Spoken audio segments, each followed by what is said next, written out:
আজকে দেখো গাইস, তোমাদের ফুচকা বানানো দেখাচ্ছি। আমার দাদা ফুচকা বেলছে। এই যে এদিকে মেশো ফুচকা ভাজছে। দেখো তোমরা ফুচকা কি করে ভাজছে আমার মেশো। অনেক দিন পরে মাসির বাড়ি এসেছি বেড়াতে, সেখানে দেখছি দাদা ফুচকা বেলছে, মেশো ফুচকা ভাজছে। বিয়ে বাড়িতে কবে এসছো? কালকে এসেছি। কালকে এসছো?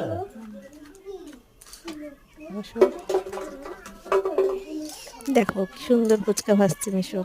আমরা কিন্তু সচরাচর যারা ফুচকা ভাজা জানি না, তাদের কিন্তু খুবই অসুবিধা হবে ফুচকা ভাজতে প্রথম প্রথম।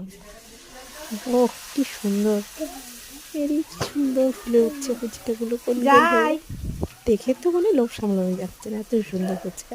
আসলে আজকে বিয়ের অর্ডার নিয়ে রেখেছিল, সেই জন্যে 4,000 ফুচকা ভাজার অর্ডার ছিল। বাপরে।